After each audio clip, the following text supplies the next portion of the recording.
Hello, sweet friends. Let's see, can you hear me? Let's see, I'm live. Oh my gosh, yes, I've never been live on YouTube. This is so exciting. Okay, so sweet friends, Hello, today sweet we're going to talk friends. Let's see, about can you hear me? embracing. Let's see, I'm live. Oh my gosh, yes, I've never been live on YouTube. This is so exciting. Let me decrease that Okay, feedback. so, okay, you can hear me. Embracing intimacy and reclaiming sensuality from tenderness to passion. Okay, and now let's go live one more time here on Instagram. Okay, so many places, multiple places at once. Amazing. Oh my gosh, you guys are in for a treat. Today is the part three of the Love Lab series, which is new. And part three is embracing intimacy and reclaiming sensuality from tenderness to passion. Now, you don't need to have listened to part one or part two. This is completely separate. They're all intertwined. I encourage you to go back and listen to part one and part two. And you can find those in my Love Lab MD Facebook group, or you can join my email list for the replays. And you can join my email list if you go to lovelabmd.com and download the Medical Marriage Survival Guide for physicians in love. And really anybody could use it. So today, embracing intimacy and reclaiming sensuality from tenderness to passion. Now, who am I and why am I here to give you this advice? For those of you who are new to my community, my name is Kate Mangona. I've been married for 10 years. I have been with my husband for longer than 10 years. We have three little kids, 2, 4, and 6. I'm a pediatric radiologist and a marriage and intimacy coach and real estate investor. Who knew, right? Multi-passionate, as I'm sure multiple of you are who are viewing today. So, what I want to go over, oh my gosh, thanks for popping in, Joan. So nice to see you. Today, we're going to be talking about the 6 positions of a relationship. We're going to be talking, I'm going to give you some journal prompts. I want you to write down, or if you're driving, at least think about what position are you in your relationship? And I'll go through those. I'm also going to tell you about a quick story. Oh my gosh, Roseanne, I've got so many friends joining tonight. Nice to see you, Roseanne and Joan, my Kansas City peeps. So we're also going to go over the key to an outstanding relationship, or what I like to call the romantic passion triad. Tony Robbins calls it the selection triad, and you'll see why. We're going to be briefly discussing the differences between the feminine and the masculine and why there's polarity there, why actually opposites attract, and what happens when depolarization occurs. And then we're going to talk about the woman who I met this weekend, who I marriage coached, super impromptu.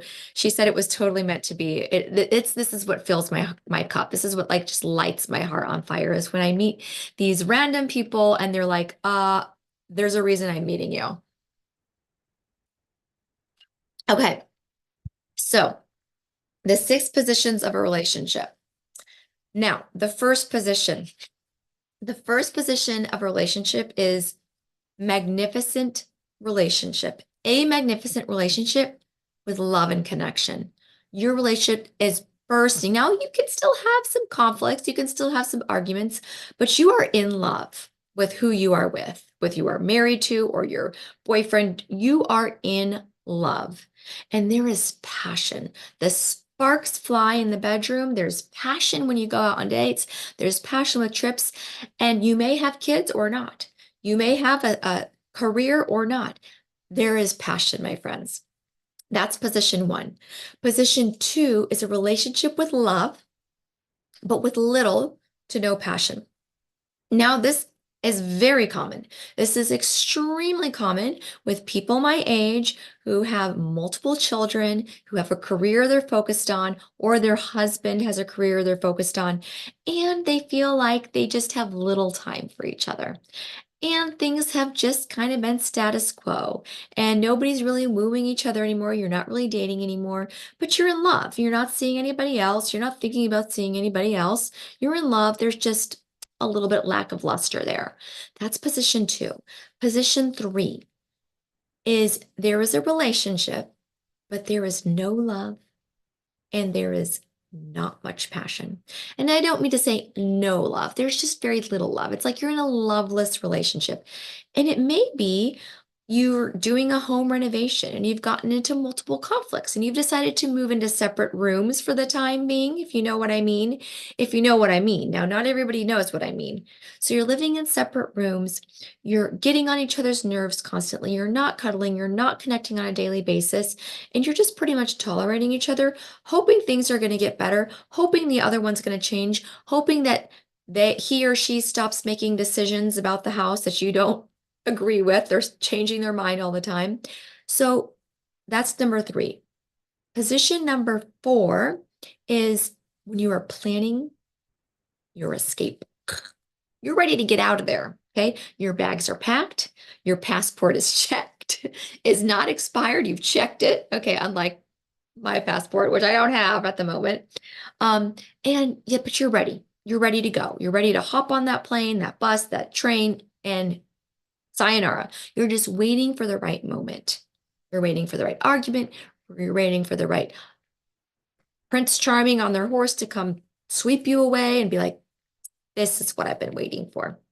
And then there's 5, position 5. 5, you are not in a relationship, but you want to be in one. Now, some of you guys who are in my audience, I know this is your relationship, and I love and I adore the fact that you come and you listen and you watch to my marriage and intimacy coaching talks, because it does really apply even when you're dating. And then position 6 is you are not in a relationship and you don't want to be in one. And that's okay. So you're probably not here. So let's just move on. So journal prompts. I'm going to have 4 journal prompts for you guys. Take a pen and paper if you like to journal. Close your eyes and think about this as long as you're not going to fall asleep. 1, what position are you in now? Be honest. What position are you and your lover in now? Maybe you can't call them a lover anymore. You and your honey, you and your love, you and your person, your other half, la media naranja, as they would say in Espanol. Position 1, 2, 3, 4, 5, probably not 6 if you're here. Why are you in that position? Why? You may just kind of get the juices flowing right now. Think about it. Are you waiting for them to change? Are you waiting for yourself to change? We just haven't woken up on the right side of the bed. Are you waiting for the kids to graduate? Are you waiting for financial security? What are you waiting for? Or are you waiting for nothing? You're in that position because you created it somehow.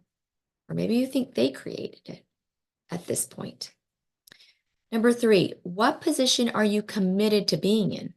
So do you want to be in a magnificent relationship with love and passion? My guess is most of you guys listening here today want this relationship with love and passion. Do you want that relationship with love but little passion? Do you want that relationship with no love, no passion? Do you hope to be planning your escape? Is that the level you're going at? 4. Okay. So with those positions, I just want to jump to this amazing conversation I had this weekend. This Friday evening, my husband and I went to the Children's Cancer Gala.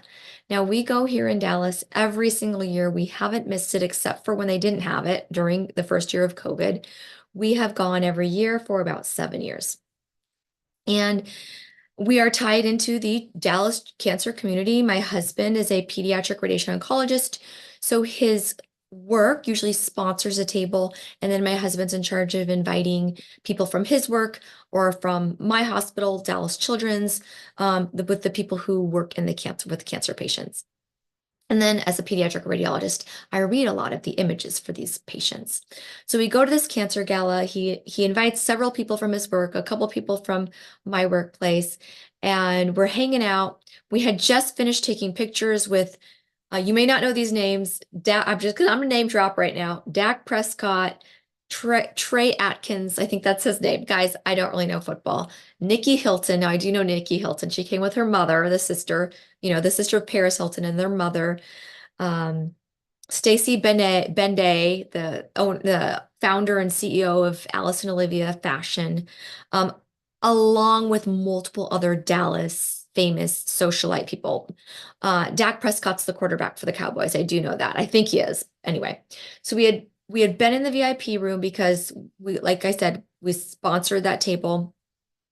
And this was the first year we knew about it. But anyway, so we were at the end. We were just sitting at a table, having drinks, waiting them for to open up for us to go into the gala. And I connected with one lady, and she was asking me, what I was, we were just what I did. And I was like, well, I'm a pediatric radiologist. I have this other passion. It's marriage and intimacy coaching. Light bulbs went off. She said, oh my God, this is meant to be. It was meant to be that I came tonight. And I was like, okay, like let's bring it on. I can tell she's gonna pour some juice, right? Because usually when you say you're a marriage and intimacy coach, you either get the like, oh, that's fun, and then like next conversation, or you get the people who are like, oh yeah, you know what? Eh, I've got something to, and then they spill it. Okay, so she started talking about her relationship, and she would consider herself, I didn't ask her what position she was in, but she told me she was in position two. So she was full, they're in love. They've been married 11 years. They have two boys, a preteen and a teen, but there is no passion. She's like, I just want to feel wooed, Kate. I want to be taken on dates. I want to be told that I look fabulous. She's like, when I walked out the door to come to this gala with you, with this table, he saw me get all dressed up. He saw me, and as I was walking out the door, he said, wow, you look nice. And then she said, but he didn't say, you look fabulous. He's like, I wanted to hear him say, you look fabulous. And I was like, okay, we're getting somewhere here. So then she starts talking about, that he's a guy. Before she even got to anything else in the relationship, all she could say is, he's such a guy, Kate. I don't even know how to explain it any more than that. He's a guy. And I was like, okay. And then a little bit more came out about how long they've been married, they're boys. She wants to go on dates. She's like, let me just give you the example. So last week, we had parent teacher conference night. And I said, let's make it a date night. The kids are at home, they're taken care of. Let's go out for dinner after this. And she's like, I'm going to be coming straight from work. She works evenings. She's in the medical healthcare world. She works the evening shifts. She's like, I'm going to be coming straight to parent teacher conference in my work clothes, probably scrubs. And I don't want to go out that way. I want to go to a nice restaurant. I want to go home and clean up and then go out. So they went to parent teacher conference, and then he was starving. So he wanted to go to eat right then. He didn't want her to go back home and change and get ready. And she said, okay. So she just went along. So they went out to dinner, they ate, and they came home. But it's not how she wanted the night to go. She didn't feel right. She wasn't dressed up. She was in her work clothes. It just didn't feel like a date to her. And she said he just doesn't get it. Like he doesn't get how I want to feel. I've had these conversations, and it always comes off as he gets just so defensive. And I've gone through this. I have a therapist. I've using I statements, what I want, how I feel, nothing about him. But he takes it as criticism, and he comes off so defensive. And I'm like, okay, well, like what's this look like? And she said, well, he says, yeah, you're right. I'm a idiot husband. I'm a terrible husband. I'm just, and so he just goes into this victim mentality. And so I was like, okay, well, are you talking from the heart, or are you talking from your brain? And what are you feeling when you initiate this conversation? And she's like, and I'm like, are you feeling loving? And she's like, well, yeah, I'm trying. And she doesn't really get it right yet. So I was like, okay, let's put that on hold. Okay.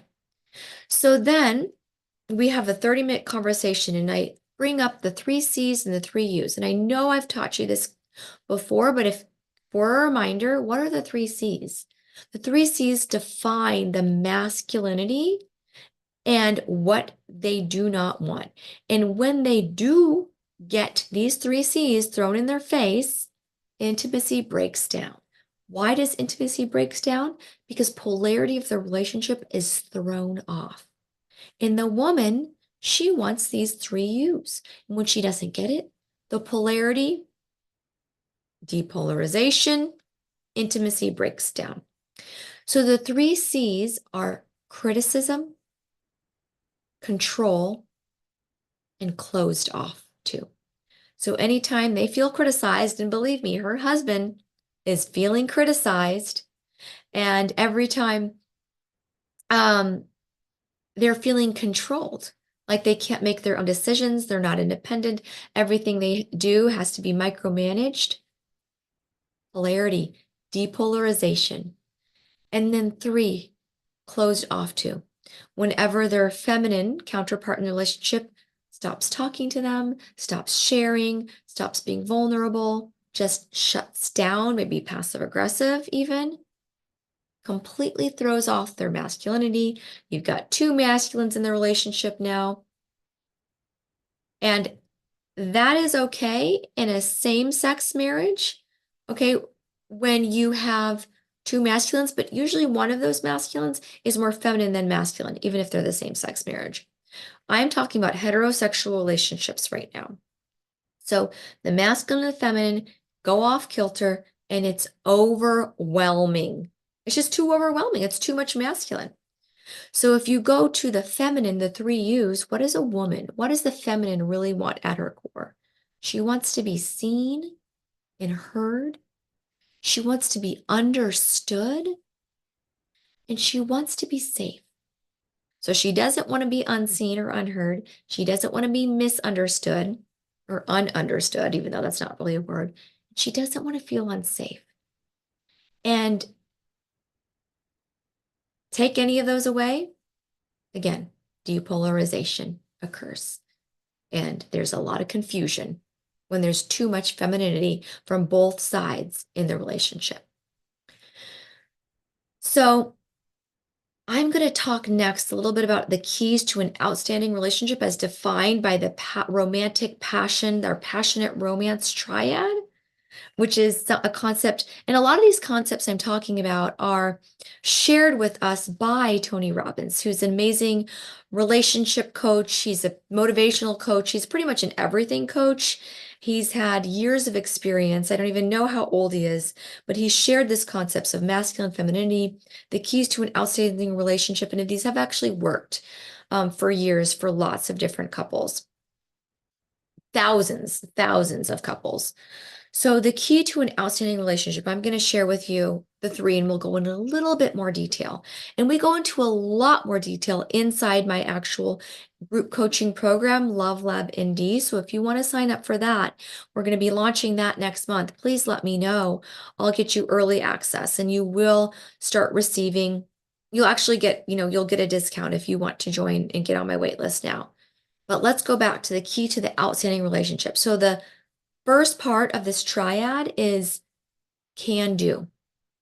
The second part is the will do. And the third part of the relationship romantic passion triad is team fit. So what does this mean, right? So the can do is usually the knowledge, the habits, the skills, the alignment of your relationship. So can you guys work? Can you guys have passionate romance? If you have before, you know the can do is possible. If you are about to embark into a relationship and you don't know yet, you want to go through. You want to see if you can talk with a similar knowledge wavelength, talk at the same level. Do you both have healthy habits? Can you coexist with the habits of this person and yourself? Are your skills in alignment? Do your strengths hold up their weaknesses? And do their strengths hold up your weaknesses? Okay, that's the can do. Now, if you've been in a working relationship, passionate, romantic, loving relationship, you know this is not your issue. This is more of the selection. If the second part of the key to this outstanding relationship for passionate romantic triad is the will do. Now, many of us, when we're knee deep in children in our career, we lose the will do. We don't want to do anymore. Go back to the example with the lady that I met at the Children's Cancer Gala. She didn't want to do a lot of things. She was waiting for him to initiate. She was going along with his requests, even though she didn't want to do it that way. She knows that he can't read her mind. She specifically told me that.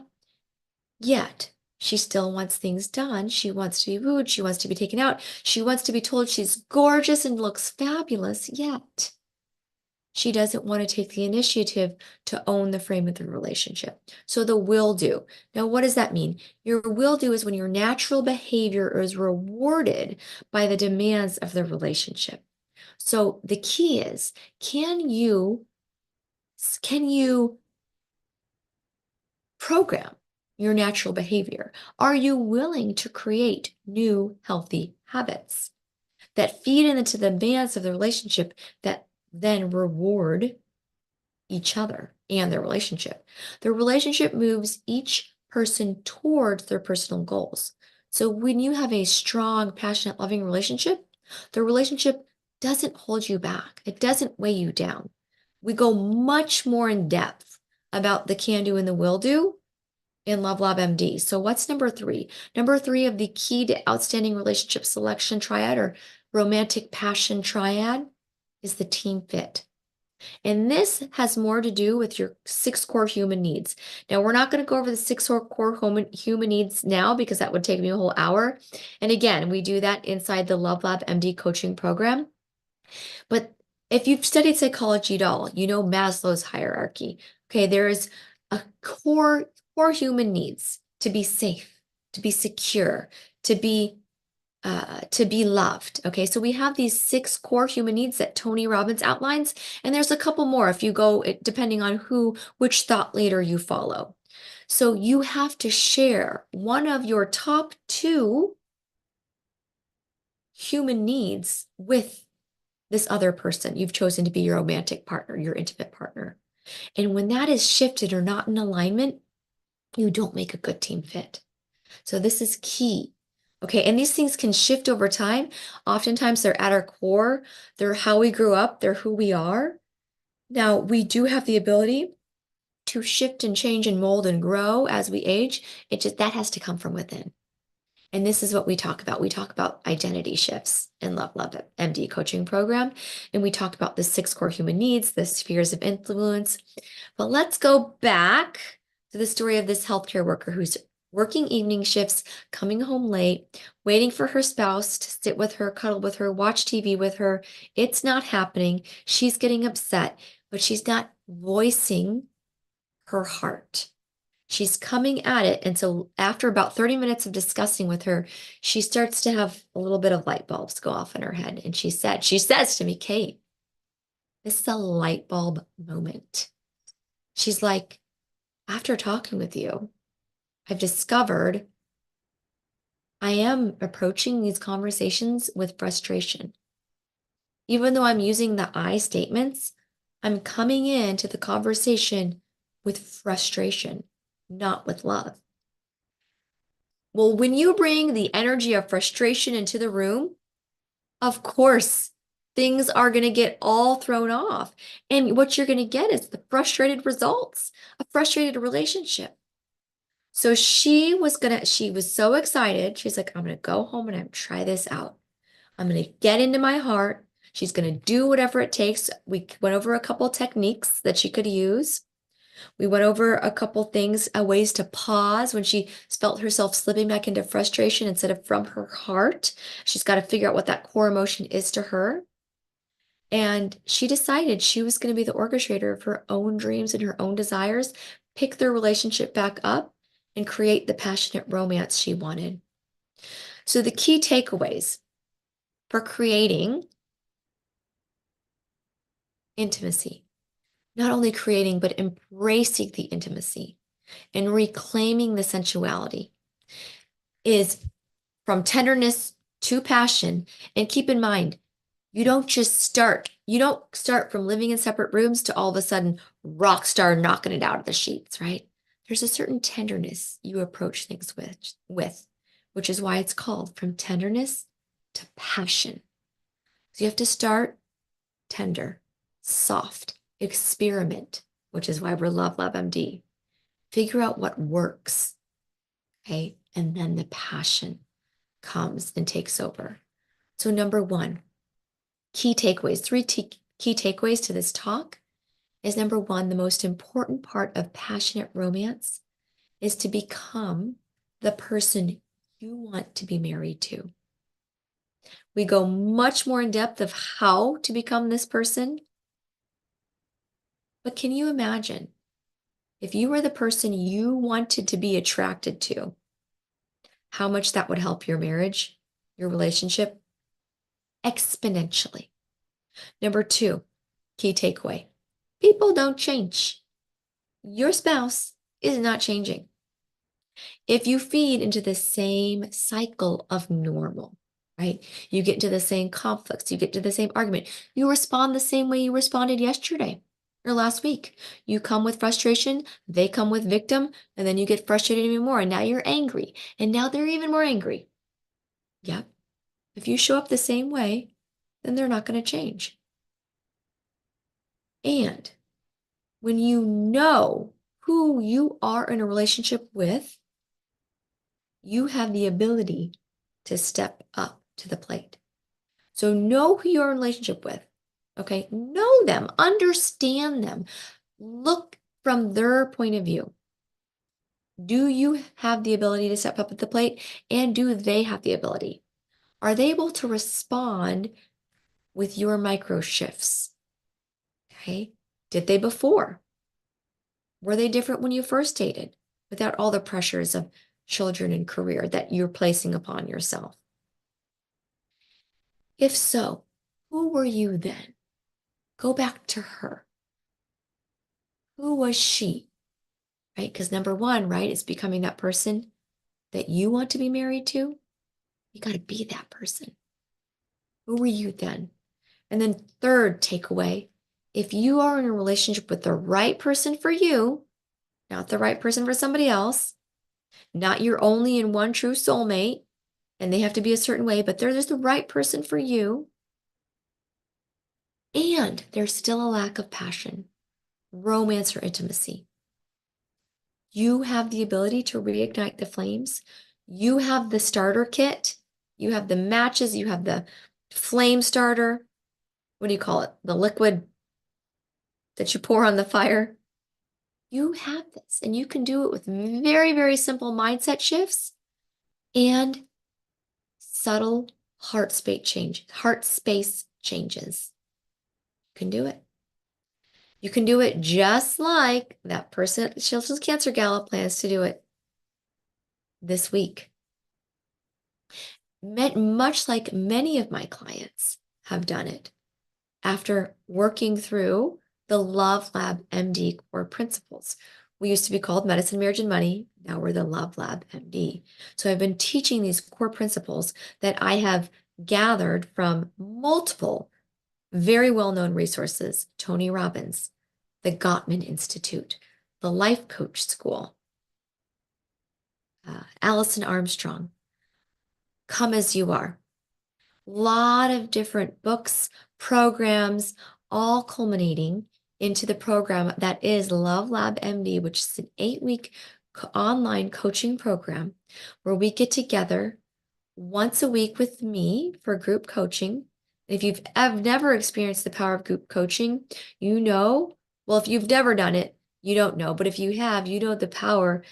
When you hear somebody else getting coached on something an issue you have too, and you can see from the outside in, from this external objective perspective, boom, you got it. Amazing. Okay, changes your life. That's how my life first changed, this group coaching program. We're also going to have experts coming in to talk about things, all, intimacy, bedroom toys, parenting, mindfulness, intentionality, all sorts of experts come in and come talk to you. We're going to have expert group coaching sessions. We're going to also have accountability partners. We're going to have a space where we can share about our pain points, our marriage struggles, conflict management advice. conversational intelligence, steps, plans. We're going to rehearse. We're going to plan this. We're going to get into our heart. We're going to have meditations. We're going to have just this beautiful space for love and connection. And I invite you to explore all that there is to work on inside of yourself. And if you are just waiting for that other person to change your relationship, if you want that passion, you want that love, and you want that romance, as a coach, I and my experts who are coming into Love Lab MD to coach you have the ability to get you where you want to be. Not only get you there, but get you there faster and have fun along the way and have an accountability partner to do it with. I tell you, when I set a goal and I have an accountability partner to do it with, because it's more enjoyable, it's more fulfilling, I get there 5,000 times faster. The same thing happens inside of Love Lab MD. I have a link I will share with you. If you are watching, let me get that out for you. And here we go. I'm going to copy that and pop it in. And if you have any questions, please reach out to me. I would love to answer all of your questions. I am here for love, all things love and all things intimacy.